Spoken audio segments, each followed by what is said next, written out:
అఖండమండలాకారం వ్యాప్తం ఏన చరాచరం తత్పదం దర్శితం ఏన తస్మై శ్రీ గురువే నమః. జయ గురుదేవ్.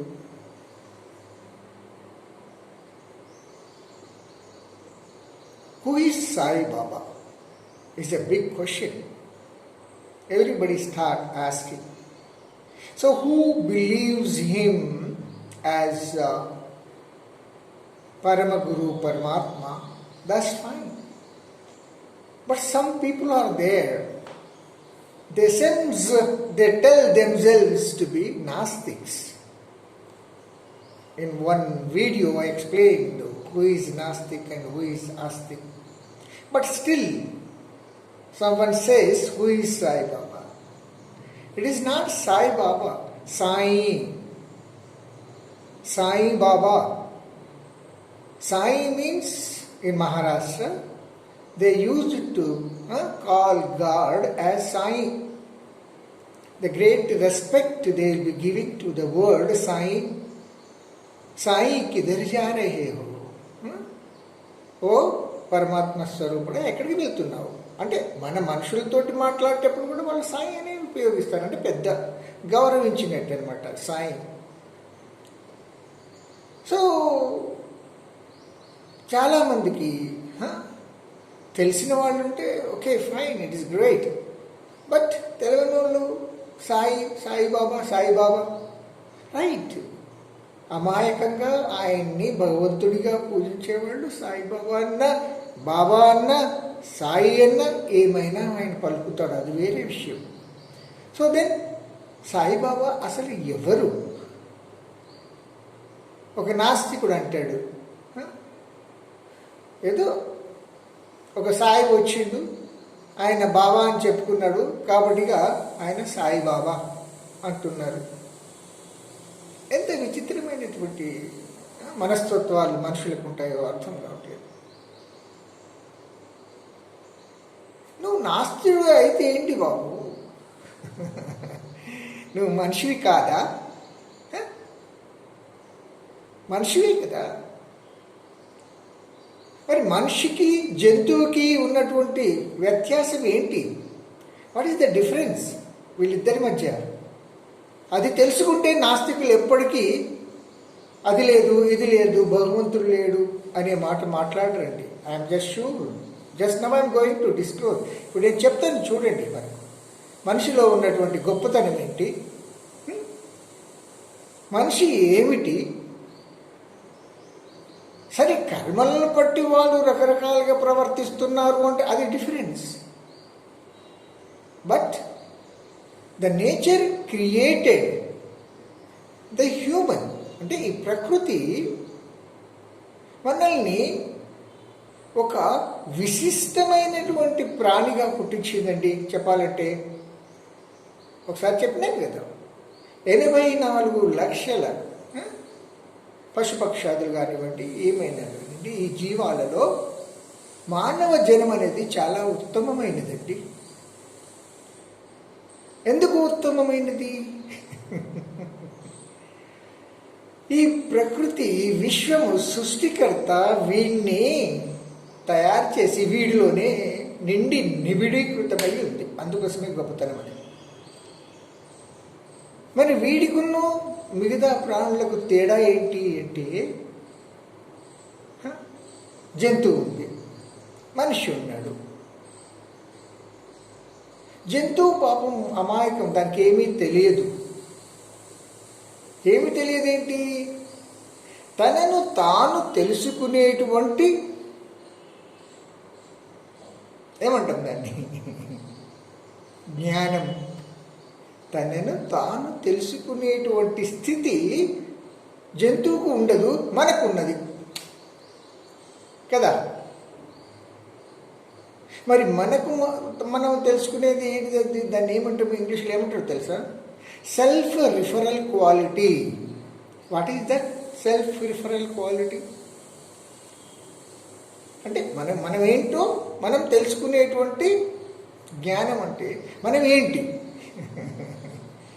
ఏంటి వాస్తవంగా చెప్పాలంటే మనం ఒక అద్భుతమైనటువంటి శక్తి. దాన్ని తెలుసుకోలేకపోయిన వాళ్ళు, that is the different thing, అది వేరే సంగతి. మనల్ని మనం తెలుసుకునేటువంటి జ్ఞానాన్ని ప్రకృతి మనకు ప్రసాదించింది. ప్రకృతి మీన్స్ ఆయనే.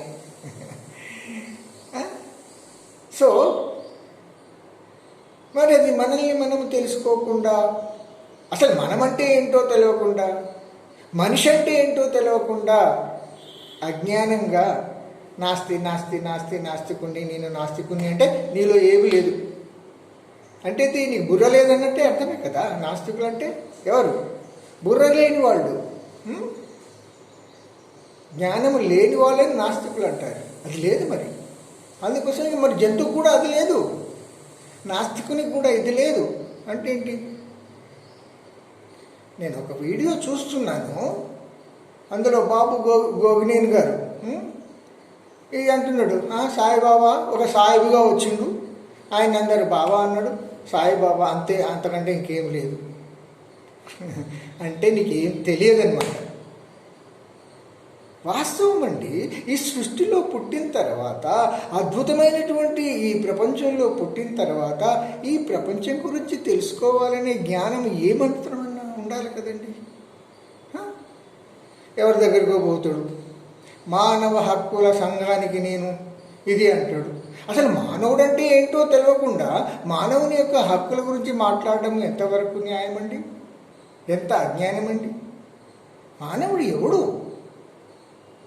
ఏదో అది లేదు, ఇది లేదు, అట్లా లేదు, ఇట్లా లేదు, నాకు చూపించు, చూపిస్తే నేను నమ్ముతాను, నాదంతా సైన్స్. సైన్స్ అంటే ఏం తెలుసు మీకు? సైన్సే చెప్పుతున్నది నా తండ్రి. ఏమని చెప్తున్నది? ఈ సృష్టి అంతా కూడా on the level of consciousness, చేతనావస్థలో ఉంది. నువ్వు ఏదన్నా తీసుకోను, చెత్త చెదారం, గడ్డి, మన్ను, దుమ్ము, ఏదైనా తీసుకో, అందులో లేడా భగవంతుడు అనేవాడు? ప్రతి అణువు అణువు, కణువు, కణం అంటే ఏంటిది? అదే కదా. కణాన్ని ఓపెన్ చేస్తే ఏం కనబడుతుంది మీకు? Proton, neutron, electrons are moving around the nucleus. అంటే అక్కడ చలనం ఉందన్నట్టే లెక్క కదా. అదే కదా, అక్కడి నుంచే కదా ఇదంతా ఉత్పన్నమైంది, సృష్టి అంతా ఉత్పన్నమైంది. మరి లేడని ఎట్లా అంటారండి మీరు? అంటే దాన్ని చూసేటువంటి, దాన్ని అనుభవించేటటువంటి జ్ఞానము మనకు లేదు, అందుకోసమే నాస్తి అంటున్నాం. విచిత్రం కదా. సాయిబాబా అంటే ఎవరండి? ఆల్రెడీ ఎన్లైటన్మెంట్ పొంది ఈ భూమి మీదకి వచ్చినటువంటి అవధూత. అవధూత మీన్స్ ఈ సృష్టి జ్ఞానాన్ని మనకు అవగతం చేయడానికి వచ్చినటువంటి మహానుభావుడు, ఆయనే దూత. సామాన్యుడిగా మనం తీసుకోరాదండి. ఎప్పుడైనా ఆయన ఎవరికైనా చెడు తలపెట్టాడా? మనం ఎవరిని చూసినా వాడు పనికిరాడు, వీడు పనికిరాడు, నేనే గొప్ప. ప్రపంచ దేశాలు తిరిగి వస్తే ఏమండి, చాలామంది తిరిగి వచ్చినారు ప్రపంచ దేశాలు. నేను కూడా ఒక 30 దేశాలు తిరిగి వచ్చినాను. అంత మాత్రం అహంభావం పనికిరాదు కదా. తిరిగి వచ్చి నువ్వు ఇక్కడ చెప్పేది ఏంటి? మానవత్వాన్ని మంట కలుపుతున్నాం మనం. మనిషి అనేవాడిని విలువ లేకుండా చేస్తున్నామని మానవ హక్కుల గురించి మనం మాట్లాడతాం. ఏముందండి మానవ హక్కులు? ఎవడు చెప్పండి, మానవ హక్కుల్ని సరిగా అర్థం చేసుకునే వాళ్ళు ఎవరండి? నువ్వేం చేసినా నడుస్తుంది. So that is a different thing. దాని గురించి అసలు వద్దు. బాబాగారు ఎవరు అనుకుంటున్నాము మనము? ఆయన ఆల్రెడీ నేను ఒక వీడియోలో చెప్పుంటాను, మోక్షానికి అతి దగ్గరలో ఉండి, అంటే ఇక రేపో ఎల్లుండో నాకు మోక్షాన్ని పొందుతాను. మోక్షం పొందడం అంటే ఏంటి? ఈ సృష్టి రహస్యాలన్నింటినీ తెలుసుకునేవాడే మోక్షగామి. మోక్షం అంటే ఏదో మంత్రాలు తంత్రాలు వచ్చి ఇది చేసేటప్పుడు కాదండి. మోక్షం అంటే ఏంది?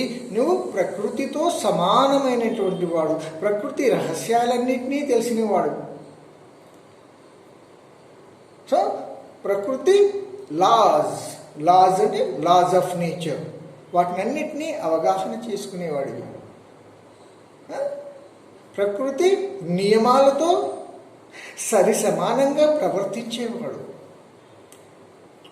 He never violates the laws of nature. అంతే కదా. సో ఇక రేపో మాపో నేను ప్రకృతి రూపం దాలుస్తాను అనే లోపలని ఒకవేళ ఈ శరీరాన్ని వదిలిపెట్టాల్సి వచ్చిందనుకోండి, so so what ever treasury knowledge సంపాదించుకున్నాడు ఆ వ్యక్తి, ఇక నెక్స్ట్ జన్మలోకి వచ్చిన తర్వాత గోపినాథ్ గారు అంటాడు, నెక్స్ట్ జన్మలు లేవు, నేను చూడాలి. ఏం చూస్తావు? విశ్వంలో ఉన్నటువంటి రహస్యాలు నీకు ఒక్కటి కూడా తెలియదు, నాకు అది చూపించు అంటే ఏం చూపిస్తాడు?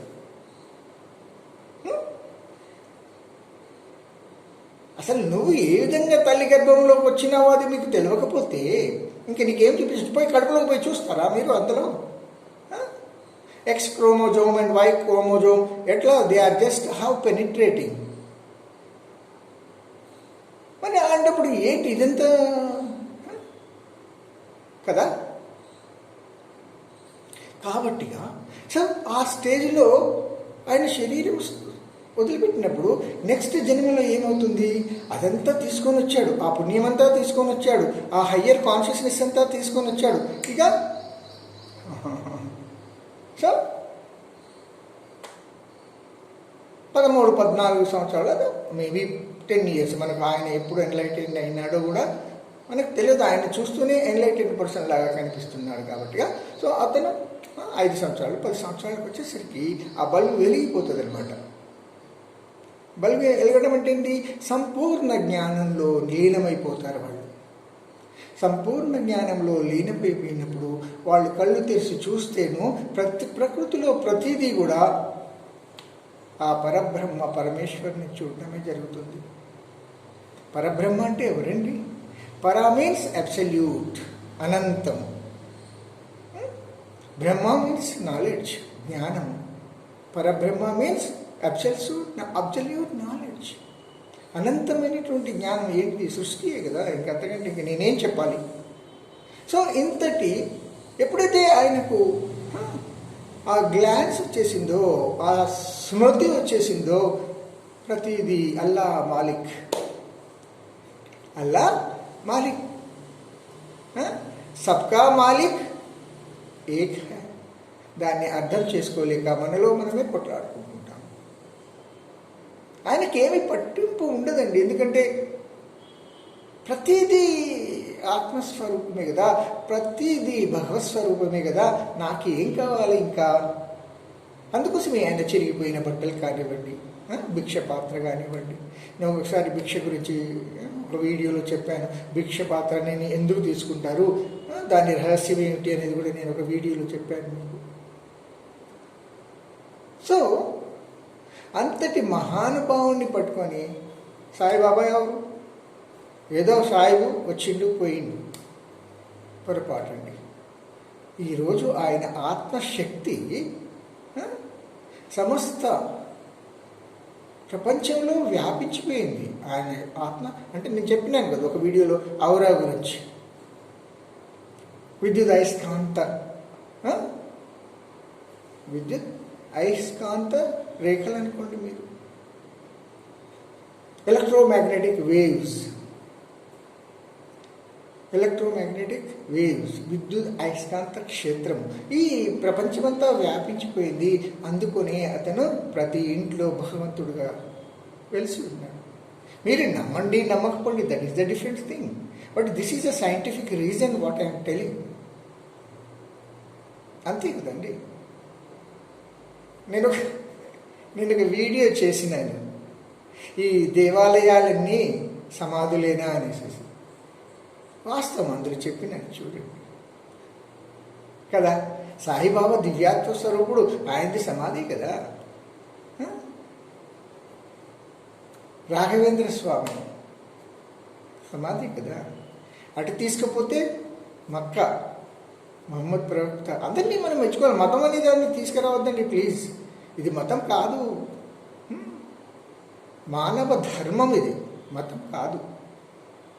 మతం అనుకుంటే మానవ మతమే అనుకోండి, అంతేగాని హిందూ, క్రైస్తవ, Muslim, it's not like that. Ajmer Sharif, 18 శక్తి పీఠాలు. ఏంటి శక్తి పీఠాలు? అవి కూడా చనిపోయిన అంగాలే కదా, Mata Parvati. Anyway, this is what I'm talking about. Baba is nothing but almighty reality. భగవంత్ స్వరూపుడే ఆయన. ఎట్లా ఉన్నాడు, ఏం చేస్తున్నాడు, దోస్ క్వశ్చన్స్ షుడ్ నాట్. చాలామంది ఉన్నారు అలాంటి అవధూతలు. రామకృష్ణ పరమహంస, వివేకానంద స్వామి, అన్నమయ్య, వీళ్ళందరూ కారణ జన్ములండి. They are already enlightened. So just came on to the earth to maintain the piece.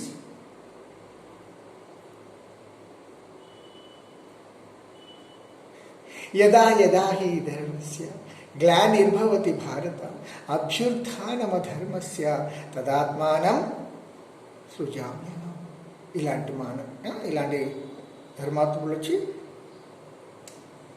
ధర్మాన్ని స్థాపిస్తారు, మానవ ధర్మాన్ని స్థాపించిపోతారు. ఓకే, సో నాకు ఇప్పుడు ఈ వీడియో చూస్తుంటే బాబా గురించి ఎవరు బాబా, ఏంటి Baba, they are just talking like that. So I just felt.